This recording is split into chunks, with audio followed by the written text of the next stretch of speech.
Assalamualaikum Sobat Fubola Tetringan Amatiran ala gua. Ada informasi-informasi terbaru terutama dari Fabrizio Romano ini ya, terkait dengan gelandang marquee player nih atau pemain premium yang diincar oleh Manchester United karena keadaannya semakin menantang, pilihan semakin sempit.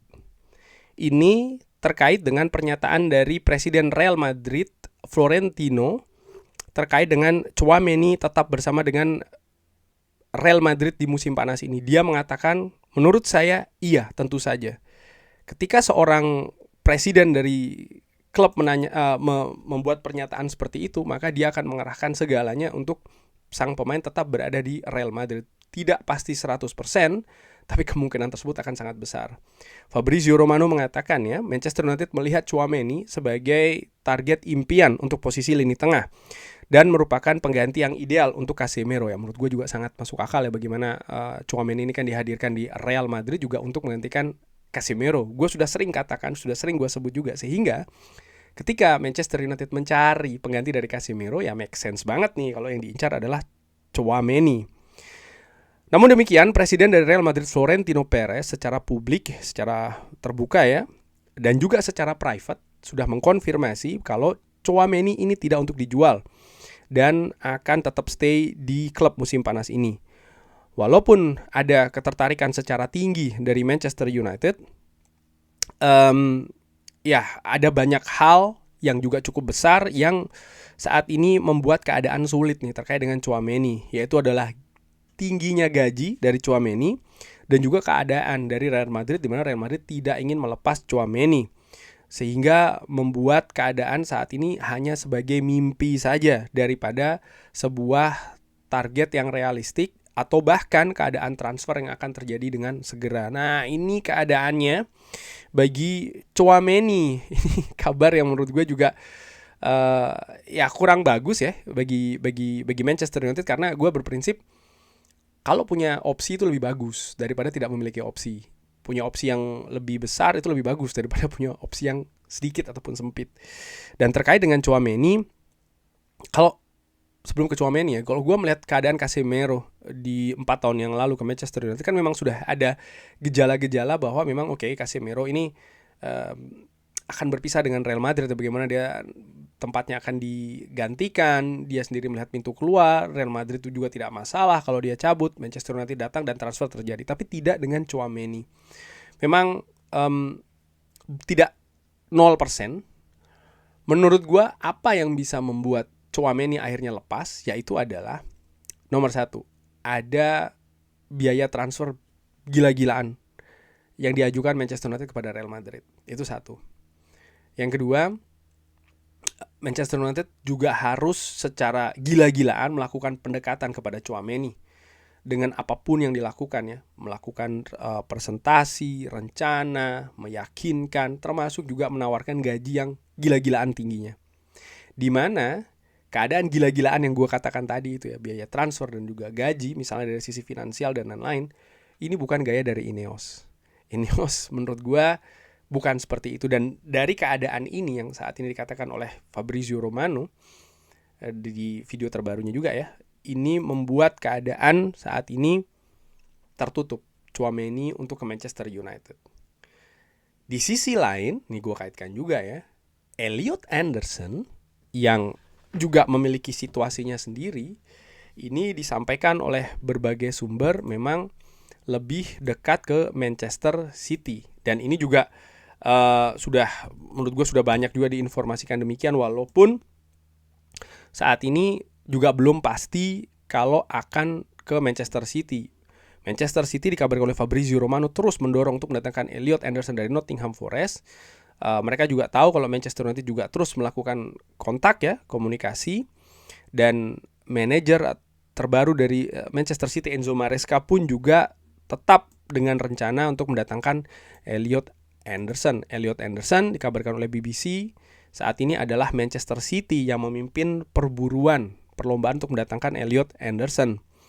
Dan nampaknya memang sang pemain pun juga lebih condong ke Manchester City daripada ke Manchester United, walaupun ada berbagai clue misalnya ya di sosial media sempat itu dia memberikan postingan-postingan dia bersama dengan Kobe Maino ketika dia mengucapkan terima kasih kepada fans Nottingham Forest untuk musim ini dan lain-lain. Dia memposting foto dia bermain tapi berhadapan dengan Kobe Maino, dan itu sering diartikan oke, ini mungkin ada clue. Gua nggak tahu apakah itu clue atau tidak ya, tapi yang jelas dari berbagai informasi yang ada dari media, memang Elliot Anderson lebih condong ke Manchester City dibanding ke Manchester United. Salah satu faktor terbesar juga bagaimana Manchester United ini memiliki valuasi terkait dengan Elliot Anderson yang sangat jauh dari valuasi Nottingham Forest terhadap sang pemain. Dan gap ini yang membuat Manchester City lebih dekat untuk mendatangkan Elliot Anderson dibanding dengan Manchester United. Manchester United sama seperti dengan keadaan Tchouaméni ya, kalau melihat Ineos, bukan karakter dari Ineos untuk melakukan bidding war ataupun juga perang harga untuk mendatangkan seorang pemain dengan menawarkan uang secara gila-gilaan. Sehingga menurut gua sama dengan Tchouaméni, nampaknya Elliot Anderson pun saat ini peluangnya sangat-sangat kecil untuk dihadirkan di Manchester United.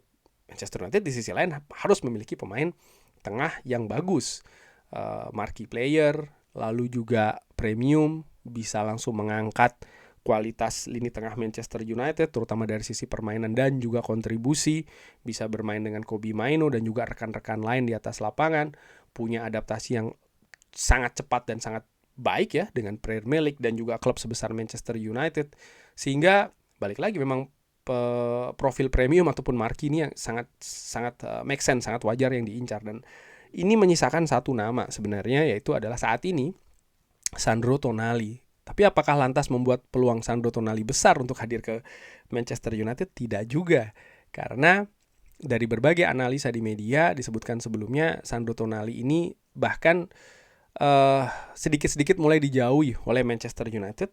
Ini juga terkait dengan keadaan finansial, di mana Manchester United sudah memiliki indikasi kalau Newcastle United akan memasang harga tinggi untuk Tonali. Kabarnya juga sekitar 100 juta euro. Belum lagi juga catatan misalnya ya, Tonali yang sempat bermasalah dengan disiplin di luar lapangan, ini juga merupakan hal yang melekat pada Tonali.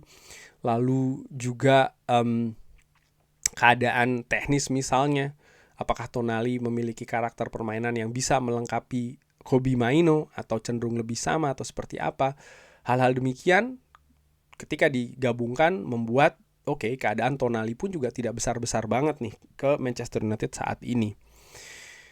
Dari situ menarik saat ini untuk dilihat ya, menurut gua, untuk diketahui apa rencana dari manajemen Manchester United selanjutnya, di mana 3 nama ini memiliki kans yang kecil-kecil semua ini. Dan kalau gua rewind ya, terkait dengan keadaan musim panas tahun lalu, target-target utama dari Ineos cenderung lebih smooth gitu loh, lebih mulus, lebih enak ya untuk mereka proses sebelum akhirnya mereka datangkan. Kali ini tidak demikian. Nah, yang ingin gue lihat selanjutnya apa nih strategi dari Ineos. Dan ini juga akan menguji kompetensi dari Ineos sih, menurut gue, tim manajemen Manchester United ya. Bukan Ineos, tapi ya orang-orang Ineos lah, katakanlah, termasuk juga Omar Barada, Jason Wilcox, lebih ke sana menurut gue. Apa yang akan mereka lakukan? Akankah mereka memiliki strategi tersendiri untuk mendekati satu dari 3 nama ini ya, dengan keadaan-keadaan yang ada saat ini? Atau ya mereka mencari alternatif lainnya?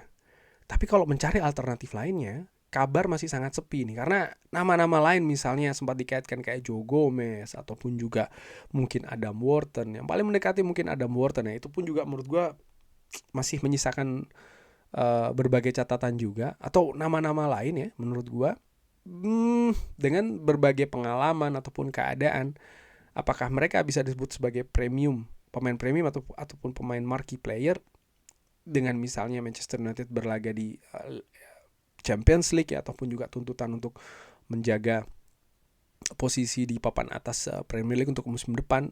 Ada pertanyaan. Tapi tadi sempat gue singgung ya, bahwa memang mungkin yang paling mendekati adalah Adam Wharton, dan situasi dengan Crystal Palace pun juga tidak mudah begitu loh. Tentu saja sudah sering diungkapkan di media bahwa memang Manchester United memfokuskan betul nih pada lini tengah, partner dari Kobe Maino, pemain utama lini tengah. sehingga sangat wajar fans menantikan. Gua pun juga demikian. Dan mungkin ya bisa jadi menurut gua kita harus menunggu agak sedikit lebih lama nih. Menurut gua bisa jadi salah ya. Gua harapkan tidak sampai akhir musim, tidak sampai dengan bursa transfer ini akan berakhir sih ya. Tapi gua mungkin akan memakan sedikit waktu sih menurut gue. Tapi yang menarik juga bahwa Manchester United kan juga harus mendatangkan pemain di posisi-posisi lain. Apakah Manchester United akan mendatangkan pemain di posisi lain dulu ya, baru kemudian balik lagi ke lini tengah, atau seperti apa? Ini juga sangat menarik menurut gue untuk dinantikan, untuk diikuti di bursa transfer musim panas kali ini. Tapi bagaimana menurut Sobat Football United? Ada nama lain, pemain premium, marquee player? Silahkan drop di kolom komen. Atau bagaimana harusnya strateginya? Silahkan drop juga. Terima kasih sudah menyaksikan. Jangan lupa like, share, dan juga subscribe. Wassalamualaikum warahmatullahi wabarakatuh. Thank you.